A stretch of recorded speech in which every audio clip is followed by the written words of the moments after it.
Hello everyone. तो आज हम करेंगे बीए फिफ्थ सेम की लेसन है जो कंथापुरा, उस लेसन की summary. Kanthapura is an Indian novel written by Raja Rao.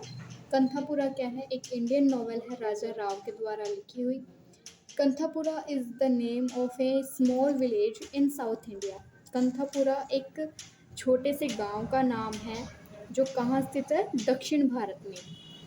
The novel shows how the people of this village take part in the freedom struggle under the influence of Mahatma Gandhi. ये novel क्या दिखाता है कि उस छोटे से गांव के लोगों ने जो संघर्ष, आज़ादी के लिए संघर्ष हुआ था, उस संघर्ष में कैसे उन्होंने भाग लिया था और किसके नेतृत्व में, यानी किससे प्रभावित होकर, कि वो महात्मा गांधी से प्रभावित होकर स्वतंत्रता संघर्ष में जुटे थे और उसी पर ये नोवेल लिखा गया है। The whole novel has been narrated by an old woman of the village Achakka. ये जो पूरा उपन्यास है वो उस गांव की एक बुजुर्ग महिला के द्वारा बताया गया है, उनके द्वारा कहा गया है, जिसका नाम है Achakka. She says the village is divided according to the caste system. वो बताती है कि गांव का जो बंटवारा हुआ है वो कैसे हुआ है? कास्ट सिस्टम के अकॉर्डिंग हुआ है, यानी जाति के आधार पर उस गांव का बंटवारा किया गया था। But the people still live in harmony with one another. लेकिन अभी भी वहाँ के लोग क्या है? आपस में मिलजुल कर रहते हैं। Moorthy is the central figure of the novel. Moorthy क्या है? इस उपन्यास का एक अहम किरदार है, अहम भूमिका निभाता है। He is a young student. वह एक युवा विद्यार्थी है। Under the influence of Gandhi he left his college study. Mahatma Gandhi से प्रभावित होकर he left his college study, उसने अपने कॉलेज की पढ़ाई को बीच में ही छोड़ दिया था। ही फॉर्म्स विलेज कांग्रेस समिति, और वहाँ से पढ़ाई छोड़ने के बाद वो क्या करता है? गांव की एक कांग्रेस समिति बनाता है, उसमें शामिल हो जाता है। He keeps villager updated with every information related to the struggle. वो क्या करता है? उस समिति में रहकर वह लोगों को अपडेट, यानी कि सूचना देता रहता है, उस हर प्रकार की सूचना देता है उस संघर्ष से जुड़ी हुई। He also convince the women to take part in the struggle. वह औरतों को भी उस संघर्ष में शामिल होने के लिए मनाता है, उनसे बातचीत करता है। Like a good leader he is fearless and shouts. एक अच्छे नेता की तरह वह बिना डरे चिल्लाता है। क्या चिल्लाता है? महात्मा गांधी की जय। और इन्हें हम इन्वर्टेड कॉमा में, जैसा कि आप देख सकते हो, जैसे मैंने लिखा है आप उसी तरीके से लिखोगे, क्योंकि अगर हम किसी की कही हुई बात लिखते हैं तो उन्हें इन्वर्टेड कॉमा में लिखते हैं, तो आप इसी तरीके से लिखोगे। When police come to arrest him. ये बात उसने कब कही थी? जब पुलिस उसे अरेस्ट करने आती है। The villagers so full interest in the Gandhi non cooperation movement too. गांव वालों ने क्या है? अपना पूरा इंटरेस्ट दिखाया था, पूरी उनकी रुचि दिखाई थी किसमें? गांधी जी द्वारा चलाए गए नॉन कोऑपरेशन असहयोग आंदोलन में उन्होंने अपनी पूरी रुचि दिखाई थी। The villagers of Kanthapura decide to do a dharna to show their support to Gandhi. Kanthapura के जो गांव वाले थे उन्होंने क्या किया कि अपना जो दिखाने के लिए भी, हाँ हम आपके साथ हैं, एक धरना किया और गांधी जी का सपोर्ट किया। On the fixed day they begin their drama, but they are surrounded by policemen and beaten brutally. जिस दिन के उन्होंने तय किया था उसी दिन उन्होंने वो धरना तय शुरू कर दिया। बट दे सराउंडेड, लेकिन उनके चारों ओर क्या हो गए थे? पुलिसमैन, जो पुलिस वाले थे वो उनके चारों ओर आ गए थे और उन्हें बीटन ब्रूटली, और उन्हें बुरी तरीके से पीटा गया। दस the novel show inhuman treatment with villager by the police also. इसीलिए ये नोवेल क्या दर्शाता है?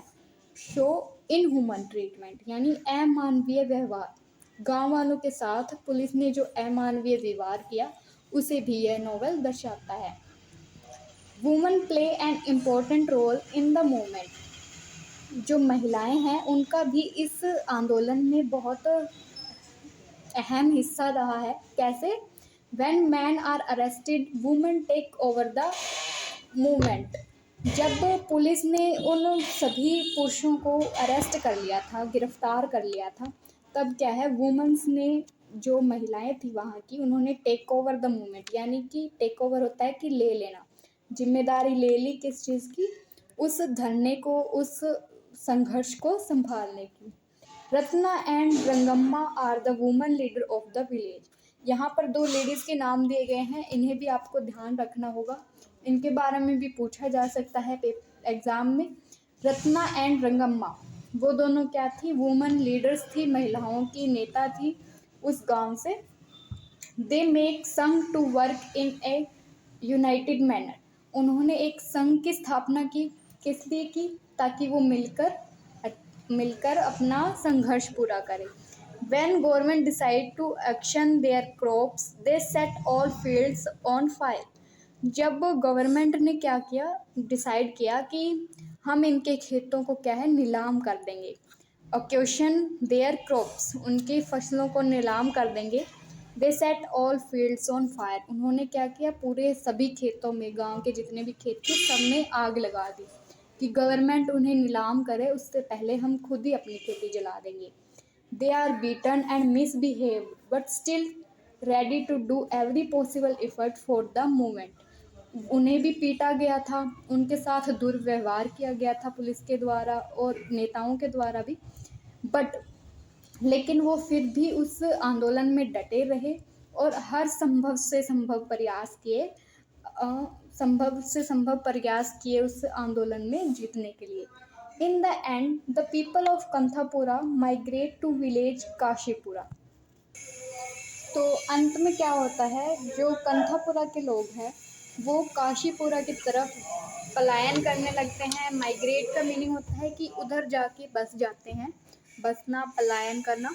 All the prisoners released after the pact between the Gandhi and the विशरी।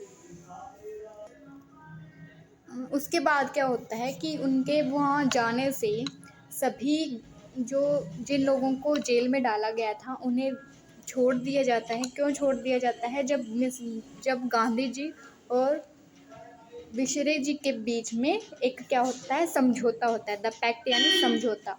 But Moorthy does not come back, लेकिन मूर्ति क्या था, वहाँ वापस नहीं आया। He became a follower of Nehru and continues his fight against Britisher. वो क्या हो गया, अब नेहरू जी का एक फॉलोवर हो गया। नेहरू जी के साथ जाकर क्या करता है, अपनी लड़ाई को कंटिन्यू करता है, जारी रखता है। किसके खिलाफ? ब्रिटिश, अंग्रेजों के खिलाफ। In the novel the great Gandhi himself does not never appear. इस नॉवेल में, इस उपन्यास में महात्मा गांधी जी का रोल जो है वो कहीं भी हमें समक्ष दिखाई नहीं देते, but his presence is always felt. लेकिन उनकी जो उपस्थिति है वो हमेशा हमें महसूस होती है। So the novel is full of Gandhian influence. इसलिए इस नॉवल को क्या कहा जाता है कि ये पूरा गांधी के नेतृत्व में जो आंदोलन हुआ उस पर निर्भर है।